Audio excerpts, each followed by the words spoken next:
Hello, hello, hello. Guess who it is? This is Maya, if you don't know me by now.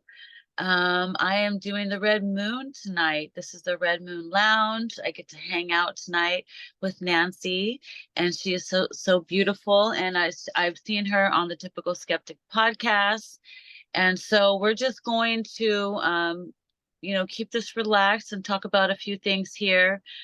This month we're talking about like spiritual teachings and just all the things that we have learned along the journey on the ascension awakening. Like, what things have you learned on your journey? So everyone has their own story, right? So yeah, so it's kind of like open like that. But welcome, Nancy. Thank you for joining me tonight.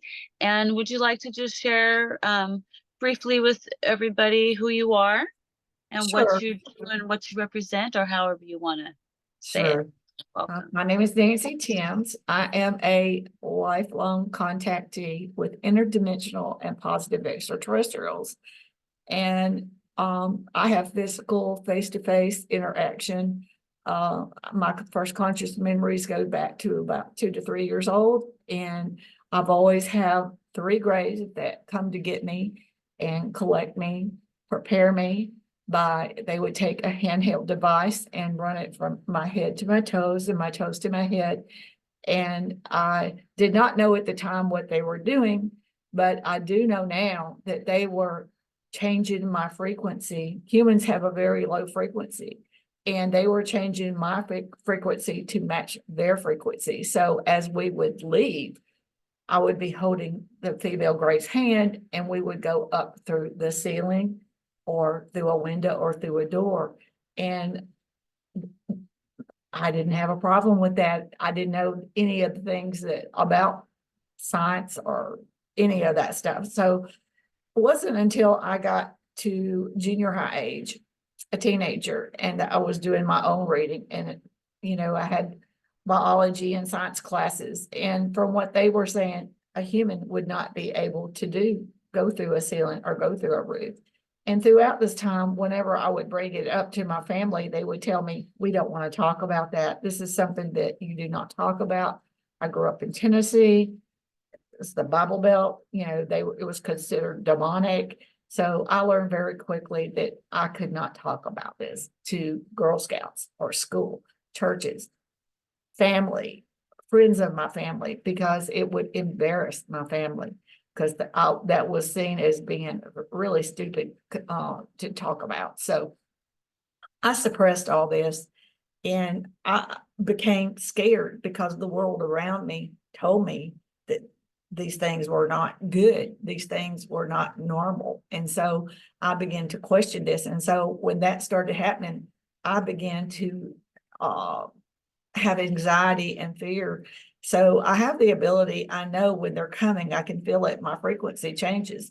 So I would keep my eyes closed. And so I would feel the covers come off, and then they would do the scanner.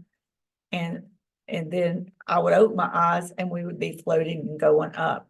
And so at that point, I knew it was happening to me, because I would look down and my bed was empty. So this was physically happening. It was not a out-of-body experience. It was not a dream. It was real. It was a physical thing happening to me. And at that time, I never understood what they were doing. But as I've gotten older, they've told me that they were changing my frequency to their frequency. And that way I could travel as they do. So once I get on craft, I really don't see the grays, which the three that come from me are not gray. They are reddish brown. And they are a hybrid race that was created by the tall grays and the interdimensionals. Extraterrestrials and interdimensionals are not comfortable or compatible with the density on Earth. So they created this species of grays that they're genetically designed to be able to come down. And so basically their full sole function is to go back and forth and do the legwork for the interdimensionals and the positive extraterrestrials to get contactees. So once I'm on craft, then that's when I'm around the interdimensionals, the tall grays, reptilians, Nordics, or Palladians. I'm never really sure which one they are. And some aquatic beings, different type beings are always up there. And at that point, it's basically they're checking to see where I am on my spiritual evolution, where I am on the fact that knowing that I'm a contactee, how am I handling that? Because for them, it's very important that I enjoy my human experience here. So being able to balance, knowing that I have a human consciousness and an extraterrestrial consciousness, and how am I able to balance it all? You know, how is my life going for me? And I always know that there's a group of peers up there that's always watching me. And I know now that I'm older and I've asked more questions and they gave me a Kundalini awakening, I know now that that is my family. They're up there watching me. They're evaluating me. They're watching my progress to see how I do. And throughout my life, just like any other human, I've had good and bad. I've been through 2 divorces. It was very traumatic. You know, I had 2 young children and it broke their hearts. It was hard. There were fights over them, all these tragic things. And I would be at my wit's end and they would come to me and tell me, if it ever got to be too much here on earth, I could always come home. And to be honest with you, I was around my 30s and that did not resonate with me because as far as I knew and what my upbringing had taught me, this is it. Earth is it. There is no place else to go. So it did not register with me. I heard the words, I remembered the words, but it did not register with me. And I just blew it off. So it wasn't until about 2 years ago. I've had many, many experiences throughout my life. I've moved different places thinking, you know, well, I'm going to move to Australia. You know, they probably won't be able to find me here. That's not true. They can find me anywhere I go. It doesn't matter. I've lived in New Zealand. I've lived in Australia. I've lived in Hawaii. They find me wherever I go. And the reason they're able to find me is because we all have a frequency. Frequency is our signature. In their reality, you know, they don't call each other by names and stuff. Everyone has their own signature frequency. So when they are talking to me, I know who it is. When I talk to the grays, the hybrids, they don't have any inflection in their telepathic messages, and I can't tell whether it's male or female, but I am bonded with this female and I understand her frequency, and I know that she's female because since my birth, we have been bonded.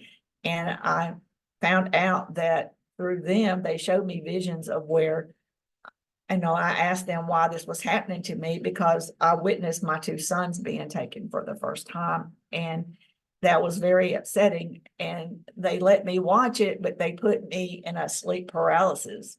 And when they did that, I was very upset because I couldn't be a part of it or had no say. So when I got back home from that vacation trip with my family, because my husband at the time didn't want me to talk about that to the kids because he thought it was a crazy dream that I had. But when I got home, I demanded to know, why me? Why my children? Why is this happening? What is the purpose? What is the meaning? And so I requested that, and they did not come immediately. I do not summon them, you know, or anything like that. I don't pretend to have any abilities like that. They came on their timeline when they could, and they took me to craft. The Grays took me to craft and took me before a group of elders, and these elders were interdimensionals, and they were all beings of different races. And when I was before them, and the female Gray was there with me, representing me, introducing me, and I asked them, why me?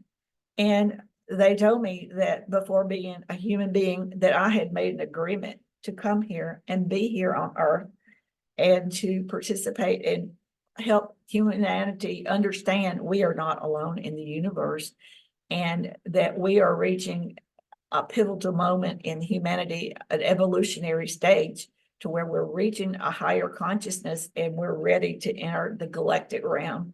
and that I had agreed to be a part of that. And they told me that they knew I wouldn't understand everything at this point, but they would be coming to see me throughout my life and helping me and getting me ready for this. And then, I shook my head. So they showed me a vision, and I saw a vision of myself.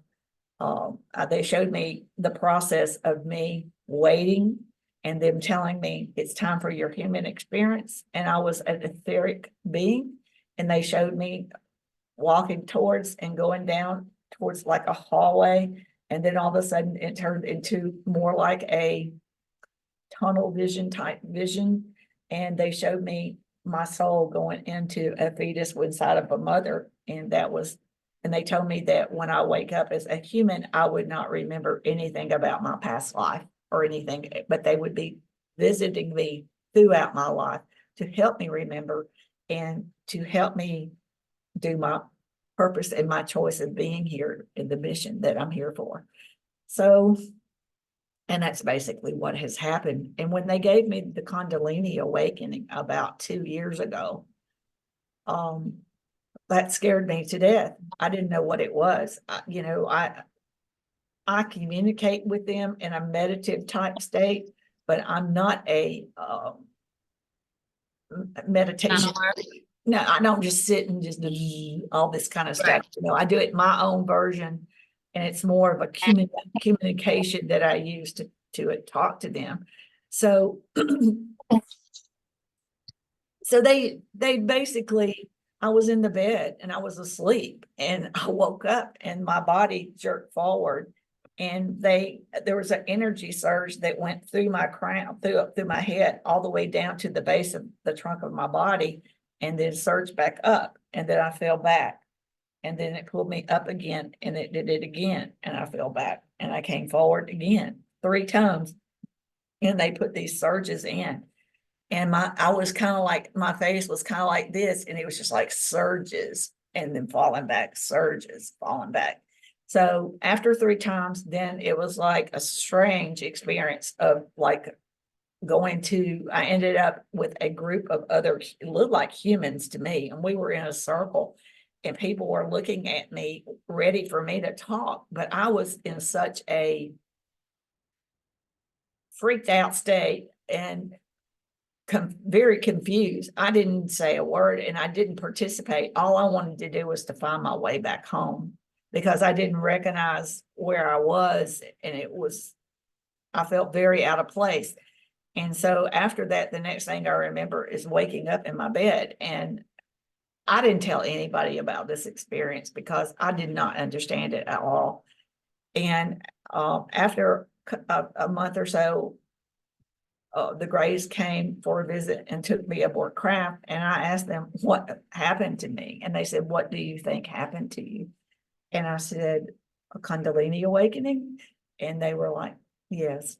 And so basically what they did, and they said that they opened up my subconscious to my human consciousness, because I was having a hard time.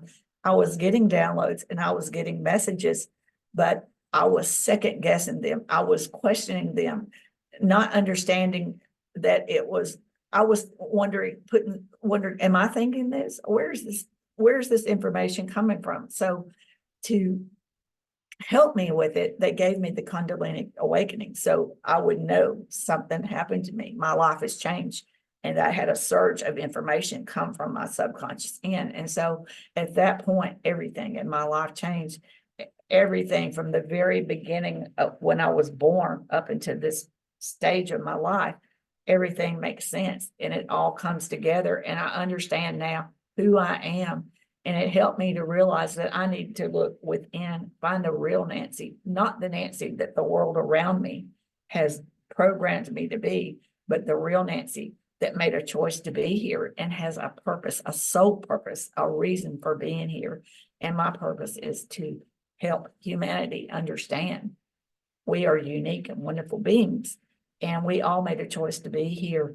And we are all part of this grand evolutionary process of becoming higher consciousness, higher dimension. And our awareness of the world around us is changing. Mother Earth is changing. She's going through an ascension herself, and we are changing with her. And it's a slow process. And the beautiful part of it is that it will happen to everyone. And it's just like our whole creation was done in a beautiful design. And it was done slowly, and it's done in a way, it won't be like night or day where you can tell the major difference. It's a slow process that everybody will not be freaked out. We will slowly realize and become more intelligent and understand a lot of things about our world and understand where we come from, our true origin, which is we are all part extraterrestrial and interdimensional, and we are all connected to our planet Earth. We are all connected to each other. We are all energy beings. We are all one. We are all connected, and we will realize that everything on our planet was put here at our time of creation because we are all connected. We are all one, and we are all living conscious beings. And it's important that we understand these things and have respect and appreciate everyone and all things. Yes. I'll let you talk for a while. Beautiful. Yes. One of the things I wanted to say was, I'm curious about the Kundalini awakening and why some people get it and some people don't. So maybe you can help me decipher this. So for me, I have early memories as far as like 6 months old. And when I told my mom about my memories, she kind of got freaked out about it. And my Yeah. mom has always been like freaked out about everything I tell her. But I was like, I remember being in the crib watching my mom do her thing, but I remember watching from like above. Yeah. Like, so I'm wondering, Maybe before, it sounds like either your soul before you came in to your mother, you were checking it out and you were well, I waiting for mean, the right time to join her. well, so here's my thing. I'm wondering, so I was told that the soul enters the body at time of birth, right? That's when after the birth, when you go through the canal, the soul enters. When the baby takes the first breath, the soul enters the Yes, body. Otherwise, before that, it just goes in and out, and it just yes, does its own thing. But um, when I was 6 months old, my mom would get up, and she had the same routine until I was in high school. My mom had the same routine, but she would get up every morning and she would put the TV on for me. And I remember it being Felix the Cat because the song, Felix the Cat, the wonderful, wonderful cat. I have never forgotten that song. And I was 6 months old when yeah, she would do that. And I remember seeing myself standing in the crib and I saw my mom come inside the room, doing her thing, checking in my crib, walking out, going into the bathroom around the corner. I remember viewing this as if I was above. I was floating in the back, like in the back here, but I'm looking down and I can see the back of my head. I can see my body, and then I can see my mom, and I can kind of almost see around the corner. Like I remember this at 6 months old, but I thought it was just normal. I never really thought about it till recently because I started thinking like, okay, my earliest memories. And then when I was 3 years old, I was looking in the mirror and I opened a portal and I saw red and I saw a spider. First I saw a spider, then I saw red and I freaked out. Like we were Catholic. So we called the priest. They deemed me possessed. I don't know, they were just like, I don't know yeah, what's wrong with your child. Um, and then later on I would have like I would hallucinate, I would see things, I would have reoccurring dreams, weird stuff. yeah, And it wasn't until I was like in my teenage years where I really started thinking about voices and stuff. And I remember hearing people say, if you're walking down the street and somebody calls your name, don't look back.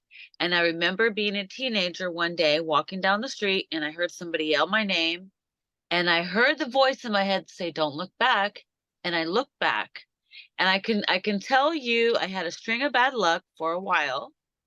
I had three times where I've tried to take myself out. I had suicidal issues.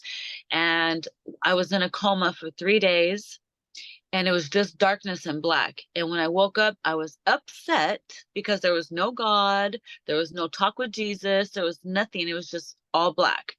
And when I woke up, I was angry, I was upset, and I went for it again 5 months later, this time with no success. Didn't happen.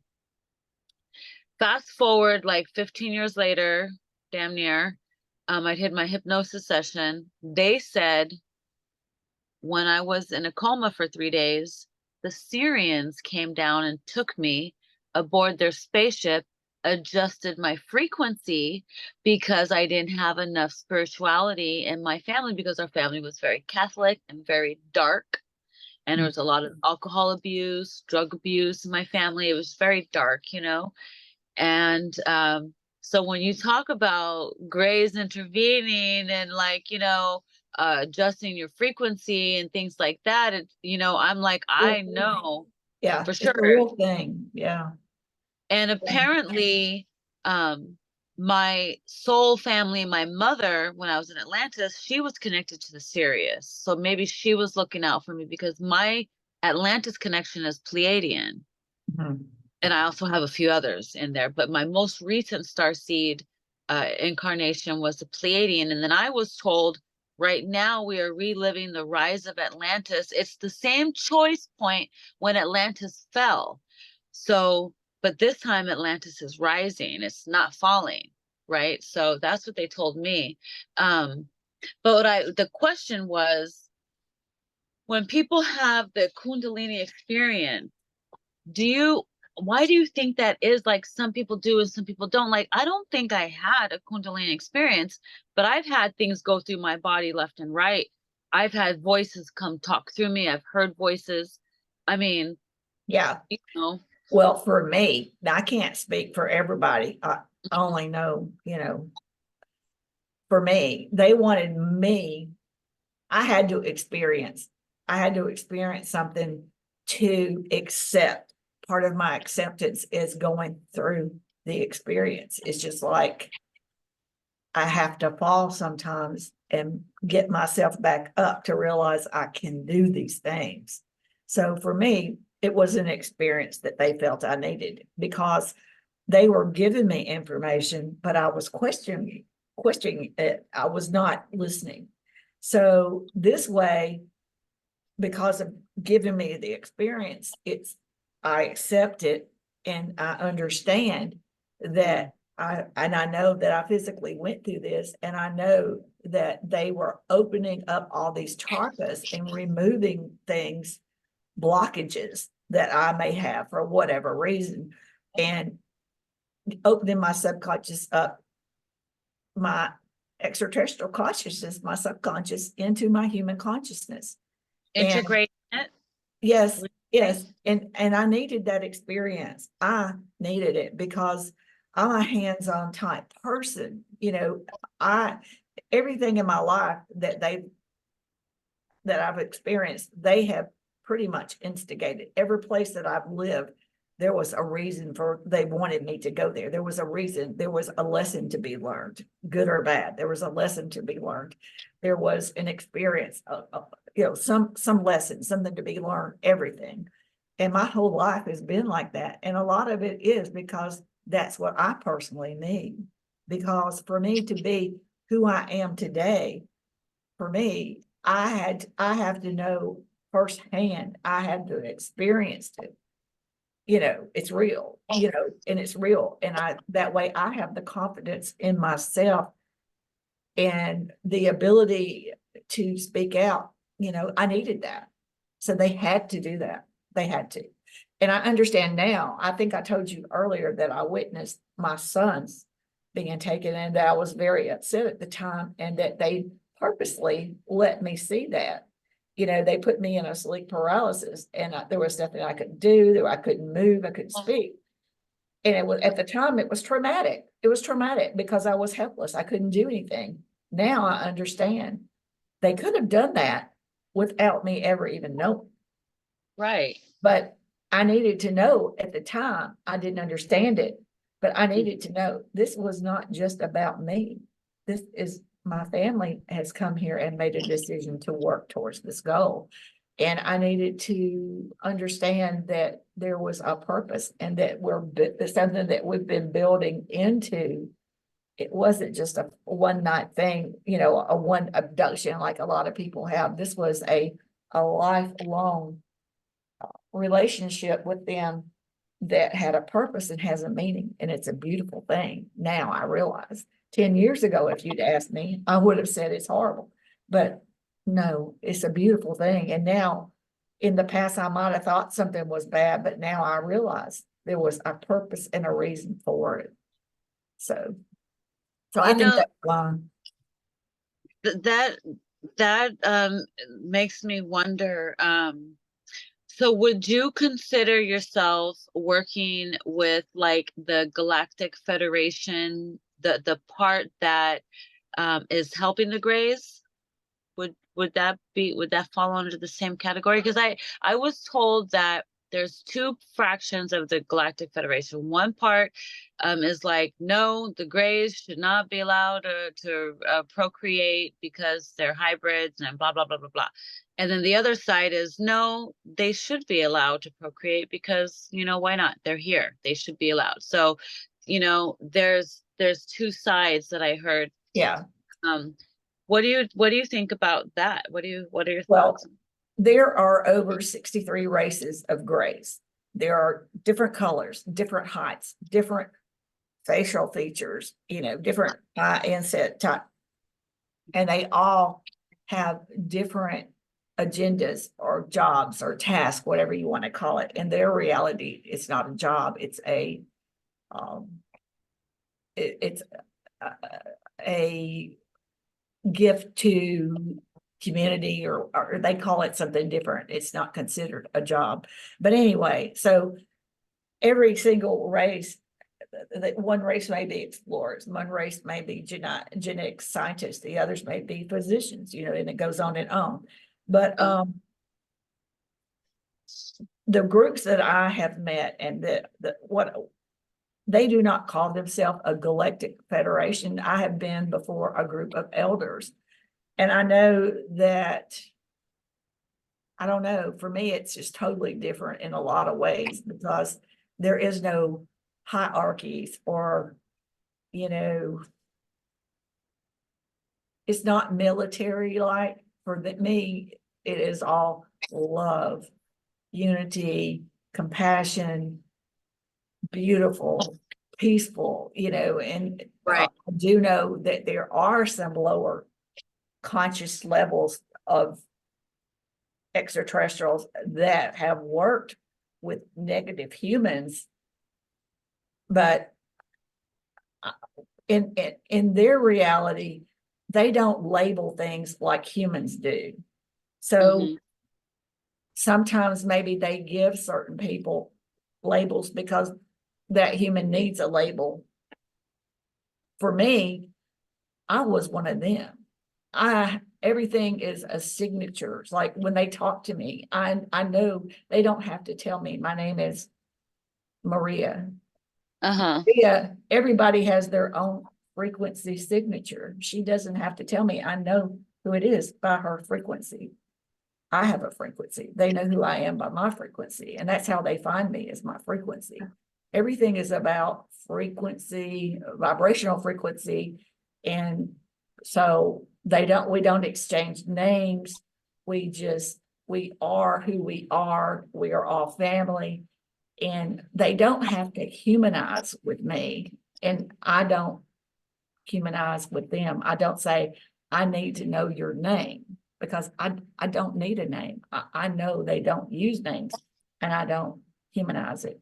They are family. And for me, I'm not here trying to sell a book. I'm not here trying to sell anything. This is my soul life purpose, and it's beautiful, and they are family, and I love them and they love me. And we want humanity to benefit and go through this evolutionary process. And we want everyone to be part of it, not just some people thinking it's just the United States are the only ones involved. It's not true. This is a worldwide phenomenon. This is about every single human in the world. And that's who I represent. So I don't know what you call them. We would be more like the world representatives or the universe representatives. We don't, I wouldn't call us Galactic Federation or anything like that, because we don't label things like that. Okay. Right. Yeah. I did it when I did a session with Cooley when he was an Eben, Yeah. and I asked him about his message. It was all beautiful, and it was all about light and love, and Yeah. there was nothing negative about it, or in any way. So I found that refreshing. I was like, oh, good, because you Well, always hear these stories that, oh, it's a grays, this and that. But when I've met people that are grays, that have past lives as a type of a gray. And so there you go. I'm like, well, as there you many of us that are positive and we're here on a soul mission to do the positive side of things, there are some here that are doing the exact opposite. And right. they purposely put out misinformation because they want people to be confused. They want separation. They want people to pick sides. But we can't, it's just like this war. War is not good. There's nothing good about a war. And you should never pick a side. Neither side is right. Neither side is right. War is wrong. So Right. instead of picking a side and just saying, well, I'll go with them, no, do not pick a side. You pray for peace. You put your energy positive, you use your energy in a positive way and think about peace. You don't think about sides. In their reality, their evolution, they're a billion years ahead of us. They have evolved past, there is no such thing as wars. There is no such things as negativity, because that's part of our evolution, is to get us past humanizing everything and realizing we have been programmed to think that our life ends and we are buried 6 foot under the ground. That is not true. We are immortal. We Right. we are energy beings, and we live in a human costume.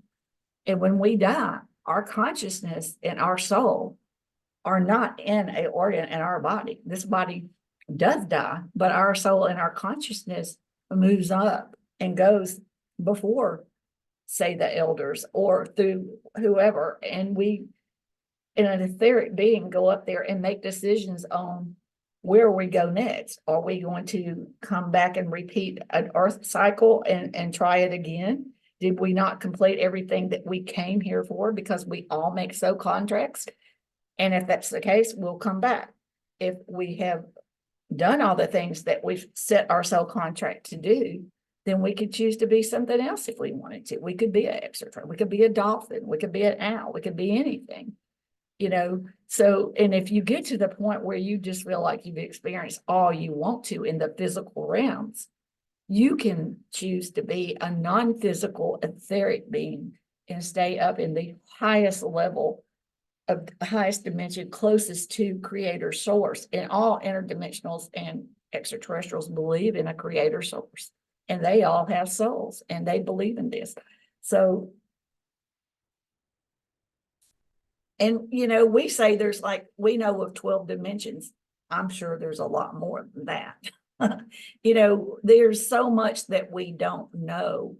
And I want to explain something else to you. And this is really amazing to me. You and I, we are using technology. I'm sitting here in front of my laptop using my camera, the slide. We're using technology. You're using yours. Okay. So for us, okay, technology is here, we can pick things up. It's physical. Okay. In their reality, because they're a billion years ahead of us in evolution, their consciousness is the technology. They are the technology. And I'm not talking about they're turning into AI. I'm talking about they've reached a level of consciousness to where their craft are living conscious beings. And when they get in their craft, and their pilot, who is genetically designed to be a pilot, and they are bonded together. That's why we cannot fly their craft, because they are bonded. And when the two consciousness meet, they simply think of their destination and bam, they go, because they are so far ahead of us in evolution and technology. And that's where we are probably heading. Not overnight, nothing like this is going to happen overnight, but eventually we will be reaching higher consciousness, and we will learn to do these things. We are at a pivotal moment with technology. We can either use it to destroy ourselves, like what possibly happened in Atlantis, or Mars, or anywhere else, or we can use it to make our lives better and use it for all of humanity, not just a certain few that are sitting on the technology now and keeping it suppressed. So, but we have to wake up and demand these things, and realize and come together as one, because governments are temporary. They're only in office for 4 to 8 years or whatever. Humanity is a huge number. And if we could get everybody on the same band level, being positive and understanding all these things and come together, we are unstoppable. And that's where we are headed. And like I said, it won't happen overnight, but it will happen. I've seen visions of it, and our world is going to change for the better. It's going to be a beautiful place to live. And we will learn to have jobs that we won't even call them jobs. And AI will not eliminate jobs. It will help create new types of jobs that humans will enjoy. And it will be things that they love to do, not jobs they have to do to put food on the table. And we can use AI to generate things for us. And we will learn to understand that our programming has made us so materialistic that we do not enjoy our lives. And everything we ever needed was put here on earth when we were created. We have no need for synthetic drugs. They make money off of us by keeping us dumb and unhealthy. And they also control the population this way, because if we're healthy, we are going to live longer. So they've done this intentional, but we are waking up. And as we do, we will realize these things and changes will be made. Yeah. Absolutely. It's funny, in one of my sessions, one of my girls, she was 19. She went into a past life where she was in the 43rd dimension. Wow. She was on Mars, and she was a reptilian. Yeah. I don't know if she was a hybrid, but she said her skin was brown. She had a tail. She looked like a lizard. And she had a girlfriend who was pink, pink skin. And I think she was a lizard too. They were different colors, but they were from Neptune, and they had left Neptune because the Neptune, they have a weird status where they have to level up. And so the people, it's like a citizen's arrest type of thing, where citizens are the law. They you just kind of. And so she had put somebody in jail, and he escaped. And they were on Mars at a party, and he was bumping her on the dance floor and spilling her red wine on her clothes. And she was upset. She's like, I know who that is. And so she had to escape, and he ends up killing her. Oh. And the girl. And then in the next life, here she is. Oh no, the next life she was in the 60s as another lady who got poisoned by the water, or something happened in the water. They got poisoned and she died. She ended up with cancer. I think they were in Colorado. I can't remember. It was like my 4th session a long time ago. But it's on my website. You can read it. The transcript is really fast, really easy, but that was interesting. Um, so I've been as, oh, and there was a building on Mars, a brick building, and on the outside it looked like just a plain old building, but on the inside it was a gigantic terrarium, and they Wow. said it was the last remaining remnants of Earth, because Earth had been blown up already Wow. 1,500 years prior. Whatever the 43rd dimension is, I don't even know. Because Yeah. back then I was so new to it that I didn't ask the proper questions. I was still in shock. Yeah. I don't know what to, you have to figure out what questions to ask. But that was fascinating. I said, really? Yeah. Because in our reality, we don't know of these things, So yeah, that's pretty interesting for sure. I've had all kinds of crazy stories. Yeah. Do you record these? Do you Oh record yeah, them? I record them. I put them on YouTube. Early on, I was not saving my videos, so I lost a lot of good stuff. But I do have my early videos on YouTube. There's a lot of videos that never made it. And now that I know that I can keep them and do other things with them, I wish I could go back, but I Oh, can't. no. Yeah. But lately, I've gotten some really good, fascinating stories. And the stuff that we do with the Cosmic Crusaders is so much fun because we can go anywhere in time. That's Um, fun. we do time traveling journeys. I do time traveling workshops. Um, it's just, I think the times that we're living in are absolutely fantastic. You know what Have I you told tried my daughter? what? That I'm going to start reading her bedtime stories, but I'm going to come up with my own stories. And I was like, I'm going to put her under a hypnosis journey to, so yesterday morning, I was waking her up and she was waking up and then she fell back to sleep. But as she's falling back to sleep, I'm talking to her about unicorns, Oh, and I'm awesome. telling her to follow the unicorn and get on the unicorn. And so I'm just singing this to her in her ear. And then she wakes up and she tells me, Mom, I saw a unicorn. It was right up there. And she points to the sky in the window. She was like, it was made with stars.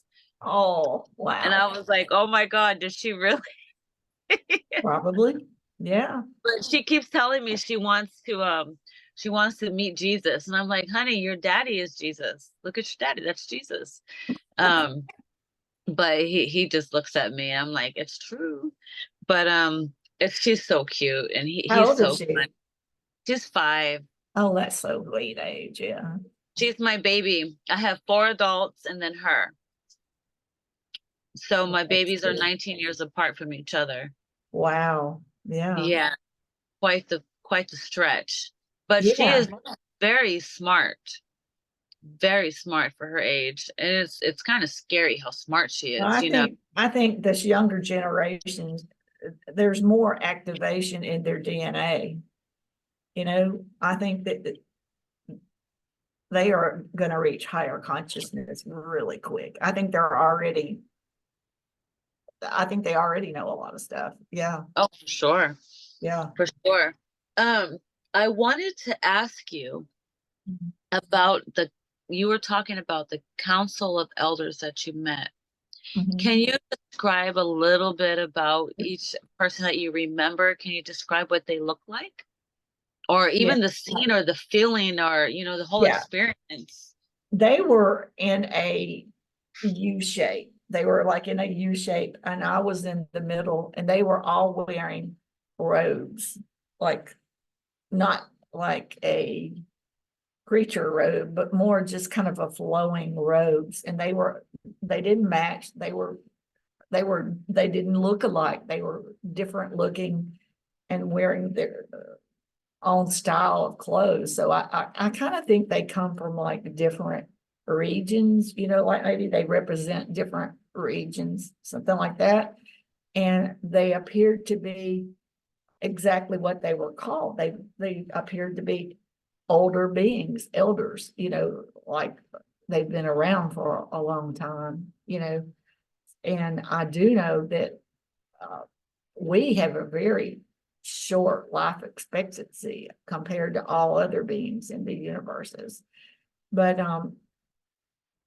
they were interdimensionals, and they had human-like features, and they were like 7 to 8 feet tall, but they were definitely not human. Yeah. Then they didn't wear jewelry, no crowns, and there were no symbols that I can remember them wearing. And were they all of the gray? No, Oh, oh, many no. different extraterrestrials? They were really the interdimensionals, and they are kind of they have human-like features, but they are not human, and they're very pale and very tall. Yeah, the tall grays, and they are, and I from what I understand, the interdimensionals are of a higher consciousness, and they are interdimensional. So the tall grays, they are within our galaxy. All these other extraterrestrials are within our galaxy. So they are higher consciousness. So they have abilities that the lower realm extraterrestrials don't have. Interesting. Yeah. Interesting. So I'm curious because the the extraterrestrials that I have met in my session, I've met Arcturians. That was Yeah. the first ones I met, and they kind of look like grays. They kind of resemble grays a little bit, but with more human features, I believe. Yeah. My friend wanted to meet her grandfather. He had passed away when she was young. And so she ended up at Mount Shasta, and she wanted to go into the mountain. So she did. She penetrated and vibrated into the mountain and went all the way down into the inner earth. And she was greeted by this extraterrestrial race that she described as tall grays, but they were bluish gray. Yeah. And so her grandfather was like, "It's me. I'm in a new body." Yeah. And so he was like, "I'm with the Mm. Arcturians," and he took her on a tour and everything, and said how that they were getting anxious and they're ready to come up and let people know where they are. And there was positive reptilians down there too with them, Yeah. which was shocking. What do the positive reptilians look like to you? Do they look the same as the negative, or is there features change, or the eye color change, or is there an actual difference? One in particular that I actually telepathically talked with and held hands with, he was in a uniform, a type of uniform, and it had a symbol, and it was on the left-hand side, but I cannot remember the symbol for the life of me. I would only be guessing, and that would not be truthful. So I don't remember it, but I wanted to remember it. And I also asked him if he was going, and it was a male. I asked him if he was going to let me remember, and he said yes, he would, because at that point, the first little sign of anxiety or whatever, they just popped me right out. And so I was, trying to set my boundaries and let them know that I knew, and I was working and trying to control my fear. So, but he was of a kind of a more brownish looking to me. He was brownish and scaly, but I don't recall a tail. And, I don't, he looked like a reptilian, a reptile, but with more humanoid, but he had the scales and he was brown.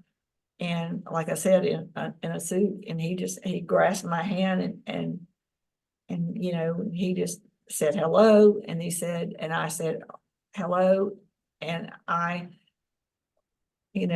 was there with the female gray, and I remember I gave him a blue orb. That was a gift.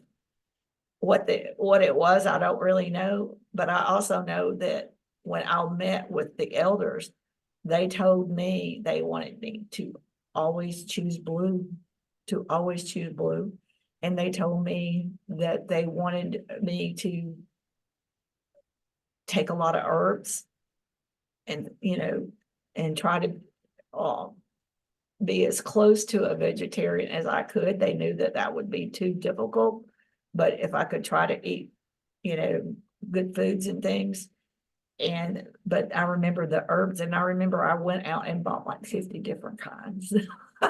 And I bought one of those herb Bibles, where you look in it, you go, okay, the heart, you need this. For the brain, you need this. Oh yeah, for the liver, you need this. So I had just like Oh. all this tons of stuff. And everybody in my family was like, they would open it up and go, look at what she's done, because it was just like a whole pantry full of different herbs.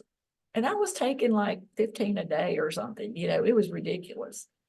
And Oh, I don't wow. even know how I was able to even keep it down, but that's because they told me to, and that's what I did that for a long period of time. And then I quit, of course.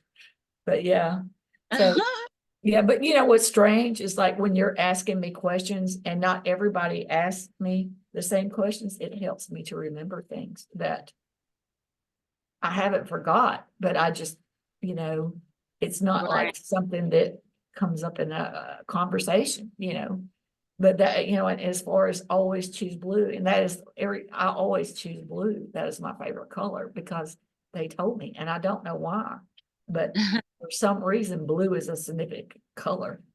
Ah, interesting. It'd be Yeah, interesting to find out. yeah, and every drawings, and I have a drawing of me giving an orb or a round ball, a spear looking thing, and it's a blue, and I'm giving it to the reptilian, and it is like a offering type thing. Interesting. I wonder what it represented. Yeah, I'd have to go back and figure that out or ask them, because right now I don't. I An remember thinking, energy but ball or something? Like, what could it be? I don't know. Yeah, Mystery to solve. yeah, yeah. That's awesome. And what about when you were on the ship, you said that they were teaching you something. You had mentioned that they were Yeah, teaching you something on the ship. I forgot. there. They had these devices which were kind of like our computers, but on one particular craft I was on, I was with a group of explorers, and these were like different races. And this is when I was really around an aquatic being quite a bit. And they were looking for creatures that had jumped a dimension, and they were creating habit and creating fear. And it was tall grays, Palladians, um, different group, and there were some humans. I was one of the humans, and we were basically observers. We weren't participants, but they were looking, and these screens would come up, and it would show like heat sensor, and that would be like the indication of their way of locating where this cryptid.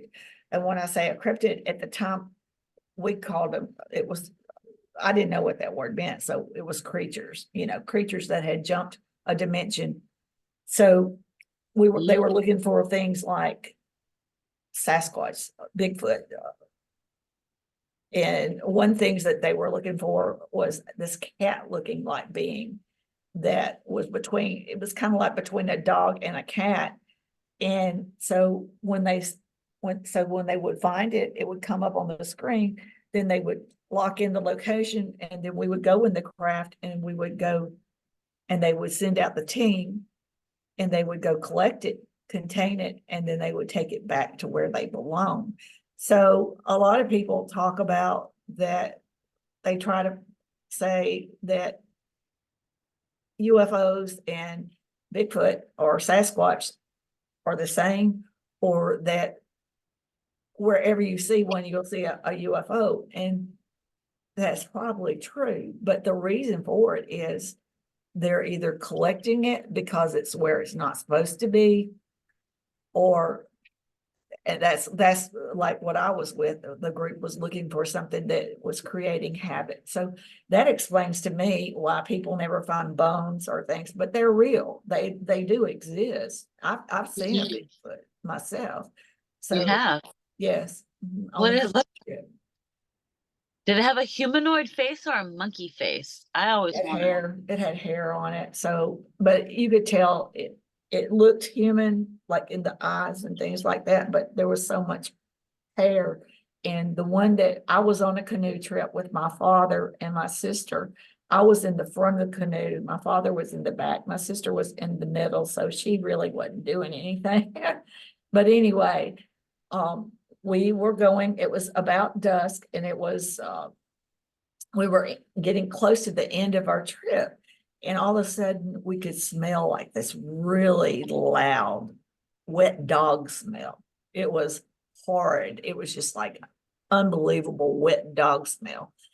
And my father, I turned and looked at him and he said, put your paddles in the boat and do not make a sound. We're gonna just cruise through. So we came around a corner and there it was. And when it saw us, man, it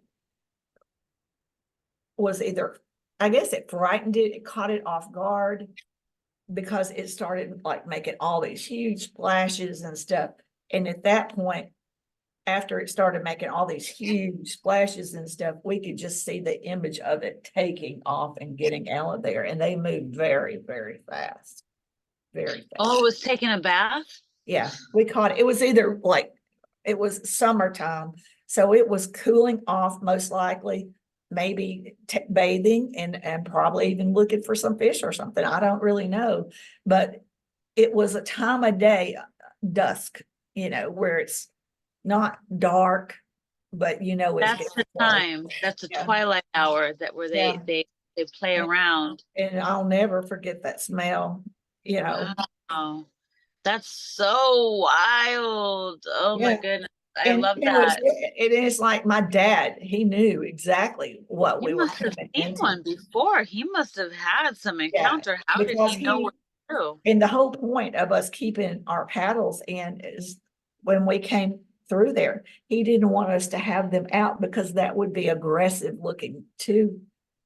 We didn't want to he didn't want us to be aggressive. So he told us to be quiet, just Well, flow with the river and keep our hands inside the boat and our paddles inside the boat. And it makes sense now. At the time, I was caught up in the moment, didn't think about anything, but I did do what I was told. But now I understand. So I think he obviously he knew, because we wow. would go all the time. And I realize now he was probably looking for that, you know. And I grew Oh, up looking for arrowheads and looking for things, so he has a good sense of nature. And, you know, we always went camping. I've camped in every state except Alaska. And, we were very outdoors type people. And I'm talking, we slept in tents. We didn't have the fancy motorhomes or anything like that. no glamping. Yeah, no glamping. It was, No, no air mattress. no. Let's put it this way. We were at Glacier National Park camping, and my sister and I were so cold. We got out of our tent, left it, and went and slept in our vehicle. It was Because warmer in the car. yeah, Oh my. yeah, Woo-wee. I've camped outside before, so I've known it's taken me a long time to finally camp outside. But yeah, it's interesting. I always was worried at night, like the bears trampling over my tent or something. yeah. Um, yeah, that's so fascinating.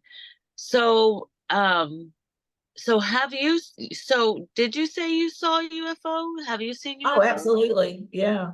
I've More been than one? on craft, I've seen UFOs, and um back in the fall, I went, and after I had the Kundalini experience and realized what they wanted me to do, I went and talked to these mental physical therapists about how they should seek information and learn about abductees, learn about contactees, because as we go through disclosure, and it becomes on TV and people are more aware of it, more people are going to open up. More people are going to recall and remember things that they maybe dismissed or whatever. And then they're going to go, whoa. So I feel like that as we go through disclosure, we need to be prepared to help the part of humanity that becomes shocked by all this information. So I went to them to ask them to do this, and then gave them information on links of information, links of groups where they could advise people to meet up groups, et cetera, where they could seek help and get guidance, find counselors, et cetera. And as I left, I was actually driving through an Amish community not far from me.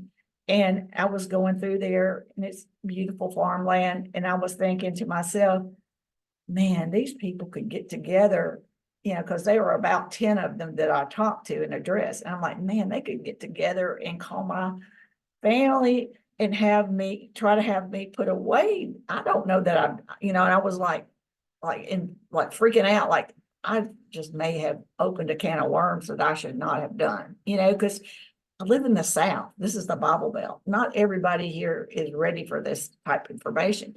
So as I was driving along, telepathically, I was told, look to your left.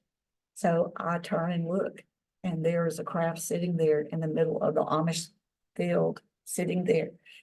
And I started crying because that was their way of letting me know I did what they wanted me to do. What I did was good. And that was their reward to me, was to let me know. And I'm about to tear up now because they do little things like that a lot. It's nothing that anybody would believe, but it's what I need, for me to continue and have the confidence and to be able to tell people this is real, these beings are real. And so for me, for them to do that was everything. It was everything. Yes, that's amazing. Isn't And it that wasn't amazing? sitting on the ground. It was hovering up off the ground. And it was just nothing fancy. It was just a big silver disc. No writings, nothing, no lights, nothing. Wow. Yeah. And then how long did you look at it before it left? I kept driving, I saw it, and I didn't stop or anything because I knew it was just meant for me to see. It wasn't an invitation to come up to it or whatever. It was, I just saw it for what it was, and I knew that's what it was. Did you watch it take off, or did it just No, vanish with the blink no, of I an eye? didn't. I just drove on.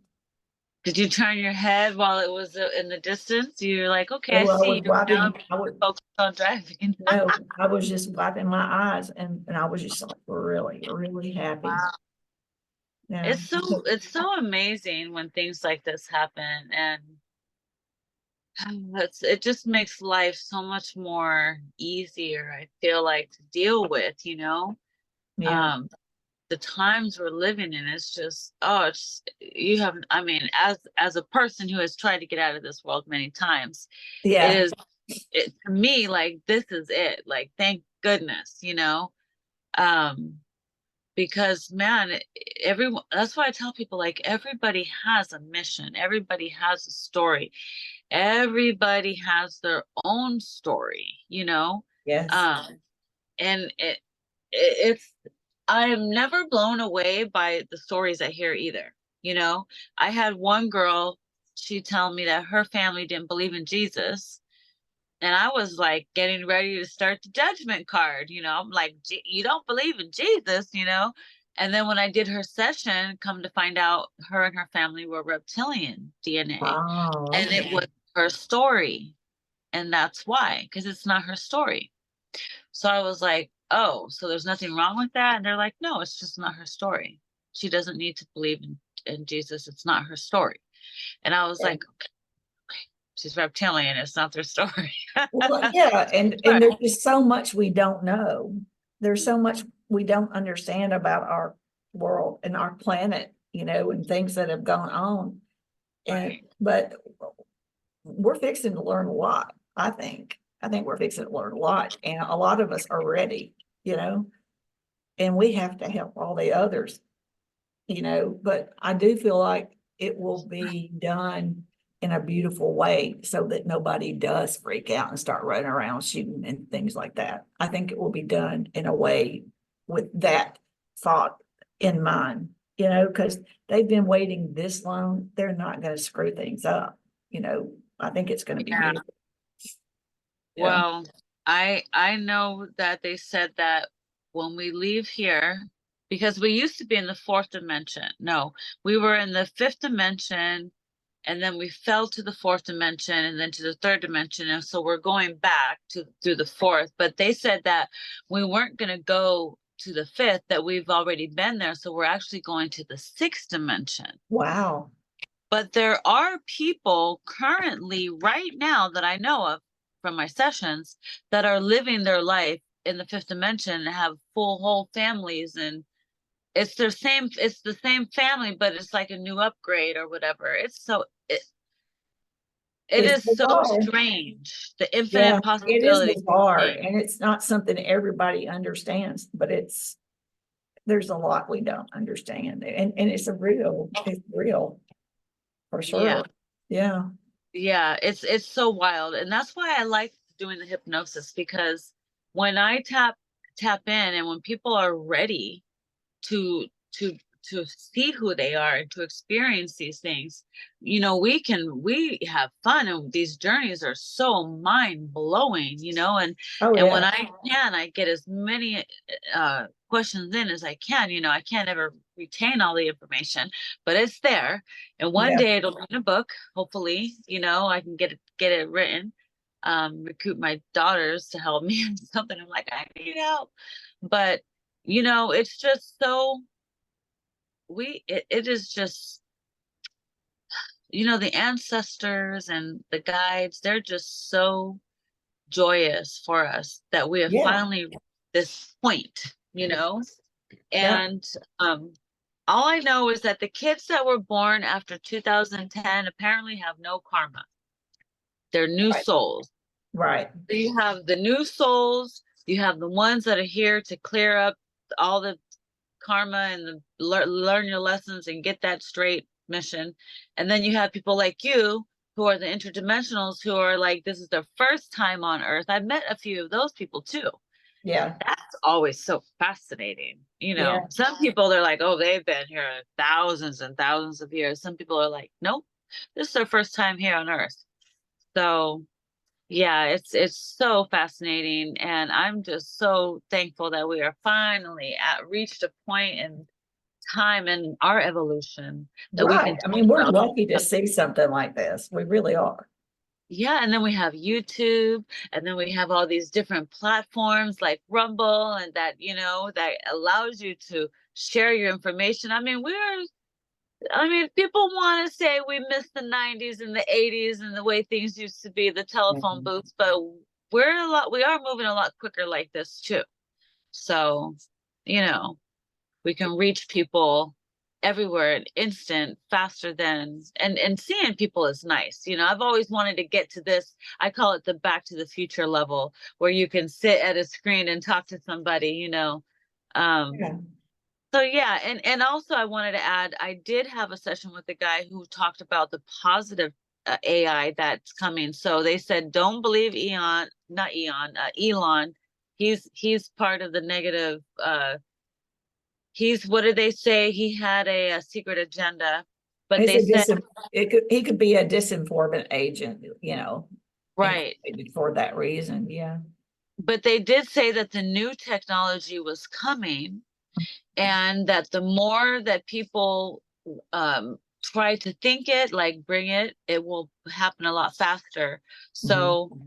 So yeah, there's hope, and a lot of things that you said, I was just like, wow, I could talk to you about any of these things and talk forever, but I might have to have you on again. um because there's just so much to cover, and I would like to be able to go do some digging too in my sessions. That way I can come back and let you know like what was said, because I can't remember everything, but there's a lot of good details. I bet. In Rob's session, we liberated a reptilian that was connected to a ship, and he was kind of cheeky.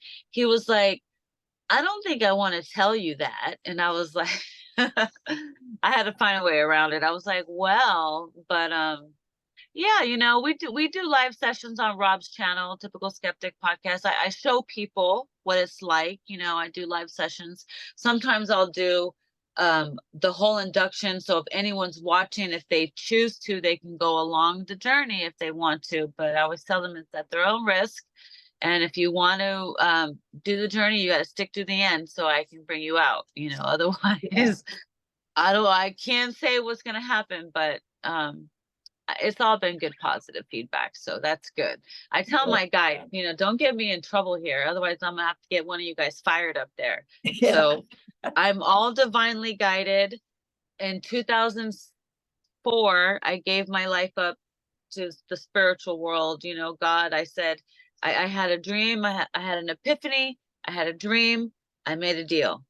And the deal is that I would not live in fear, and I would walk with trusting in him or her or they, that Yes. they can take me down the right path. Like, it was so scary to me to just let go. Like, people don't know, like, you just to let it go. And my mom ended up being Christian, so she used to always say, just throw it up to God, just throw it up to Jesus. And so I used to say, I'm just gonna throw it up to God and let them deal with it. And I know everything always works out. I'm always divinely guided because I'm always praying to be shown the right way. And I did a fasting for 5 months and prayed for heart discernment, and I got it. And ever since then, it's taken me on the next level from my journey, because I had all my clairs start opening up at once. It was crazy. Like, the one thing that I won't release yet is I don't want to see things just yet because of what happened to me at 3 years old. I mean, I'm still afraid of my own shadow. I think I see things walk by and I jump and I freak out. So that might be the very last thing that opens up for my Yeah. clairs. But Yeah. like you were saying, when I gave myself up to God and said, I'm gonna walk and trust in you, that's when I literally did. And everything started flowing through Yeah. me. And like things would say come out of my mouth, and I don't know who said that. Things would be whispering in my ears. I would blink and I would see the future. Like, they were playing with me in the house, turning all the lights on and off at the same time. I was literally freaking out. Like, what is Right. happening? I couldn't talk to anybody about this. I didn't know what to do. I was looking at everybody like they were crazy. And it wasn't until I found Alba Wyman. Well, I found Dolores Cannon first. Yeah. And then I wrote her a letter. 2 months later, her daughter said she had passed away. I just missed her. And then I was so devastated, but I kept looking. I found Alba Wyman. She did my hypnosis session, got all my answers. I talked to Jesus, Mary Magdalene, cleared entities, all that good stuff. Um, and then most recently, I started doing Dolores Cannon's work. And so I have been certified a few times with BQH and Aura, where I do entity removals, upgrades. I take out implants, take out vaccines. I upgrade DNA. I can have you talk to your animals. Like, we do the most. I say miracles can happen with the frequency of love. And if you believe they can, anything can happen. That's true. But Yeah. I work directly with the archangels, Mother Sophia, the Phoenix.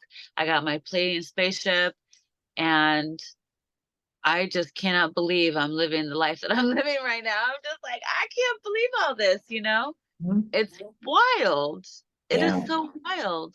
I Mhm. mean, when I'm I look happier at than I've you, ever been. And that's what's important, is that we're all happy. right? And we Yeah. know Who that would our have thought, people like, is. you hang out on spaceships, Yeah. right? Now, when you go on spaceships, do you have your own quarters, and like, do you get to eat food and stuff like that? There's sometimes this food, but they don't eat food like we do. Right. For us, it is a delicate, we look at food as a beautiful, wonderful thing.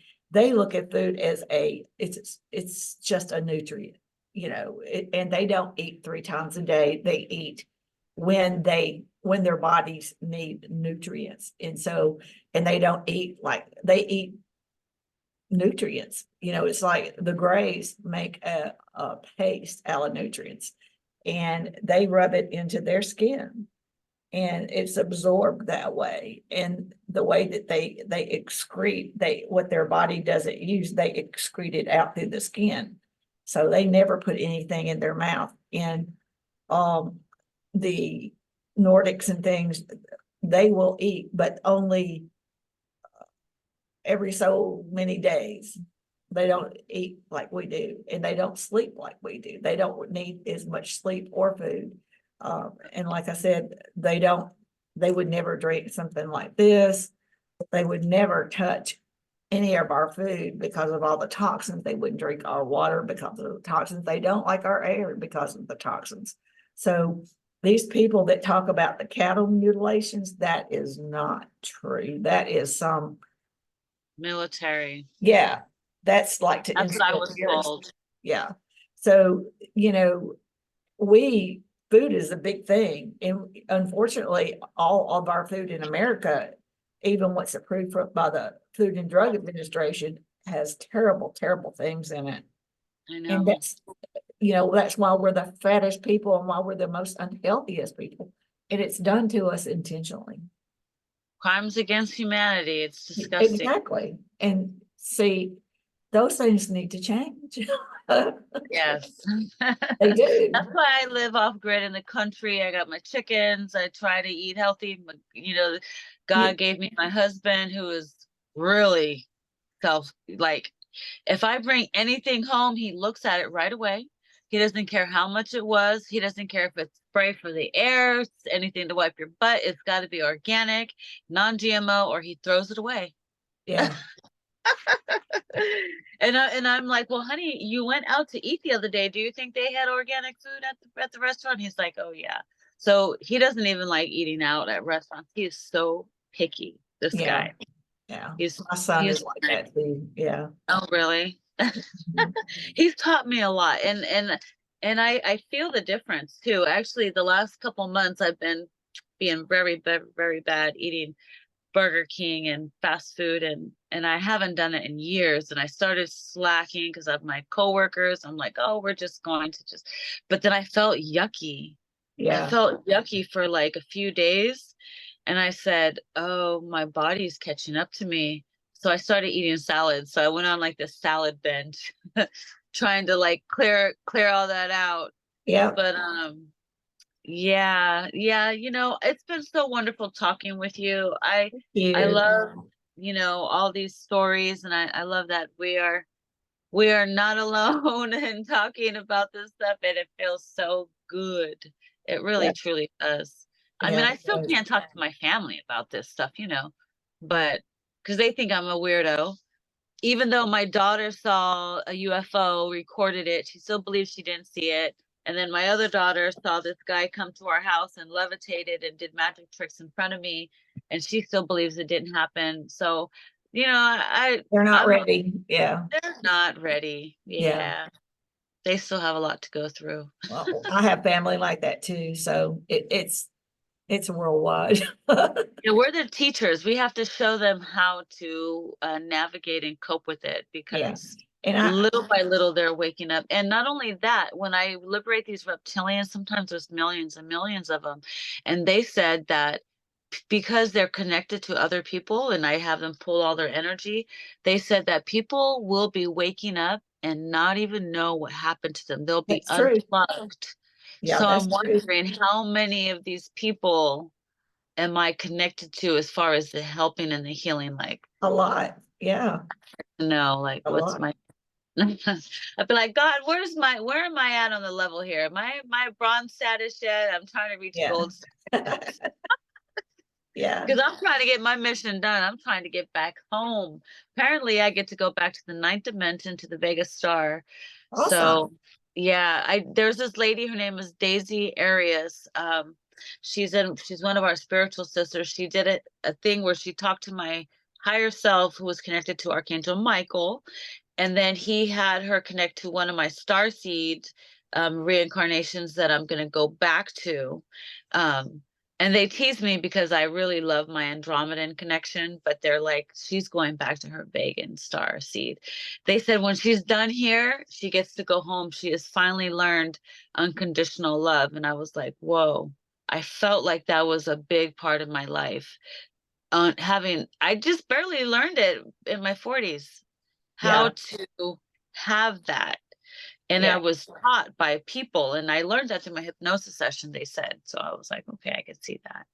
So here I am now, remarried, another kid, doing it all over again That's all with right. a mission. Yeah, So that's it's been fun. really hard. Yeah, you know. But what about your boys now? Now that they're grown and stuff, are they into any of this type of stuff? My oldest one has all the experiences, downloads, Kundalini awakening, like me. The youngest one, it's kind of like your daughter.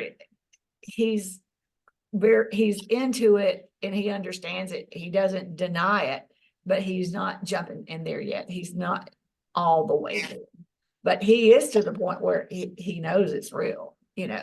Hmm. He doesn't deny it at all. Yeah. Yeah. He might be ready for X-Files. Yeah. Yeah. He's like, no, I'm gonna stick with Star Wars right now. Okay, Yeah. Star Trek might be next. Yeah.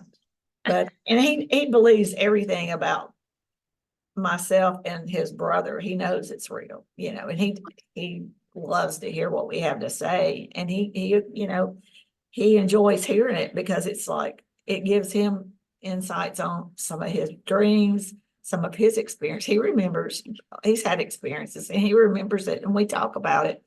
But you know, he's got a lot going on in his personal life. His wife died on Thanksgiving Day and she Oh was no, 29 years old and they have two small children. So there's a lot going on, you know. So terrible. yeah, it's sad, but I don't push him. His brother doesn't push him.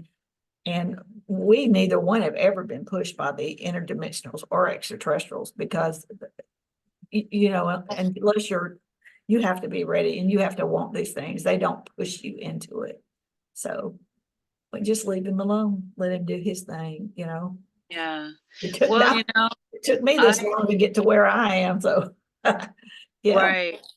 Yeah.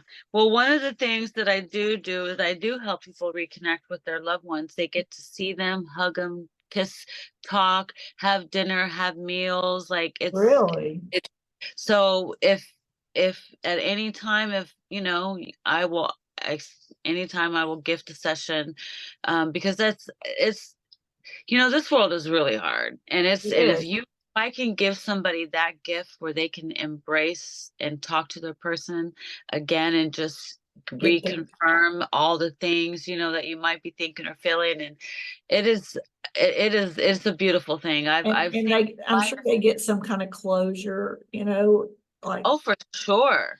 Because yeah, they find out that they're always with them. They're yeah, like, "I'm always with you." Yeah, you know when that thing fell over on your desk, that was me. They give these confirmations, which is so nice to let people know that they're it is. always around you, you Yeah, know? Oh, and then the babies. So that's really hard. But yeah. please check out my channel I and will. pass it I along. will. Maybe you could slip it I into him will. he can watch it on, and Yeah. see, because I feel like it will help with that heartache. Well, there's a heartache. There's definitely a Yeah. heart. Yeah. So I feel like I had a lady, her husband had passed away in surgery, and Yeah. she didn't get to say goodbye, and Yeah. so her daughter, I was auctioned. Something told me to auction off this hypnosis session. I would never do this, but I did it anyways. And 7 people were fighting over it. I had no idea. And the teacher gave it to her mother because her father had died. And so she thought her mother was all into it too. She was really cool and hip. She was like, yeah, I'll do it. Sure, I'll do it. And she got to talk to her dog that passed away, which had reptilians in him. And she didn't know her dog was a healer.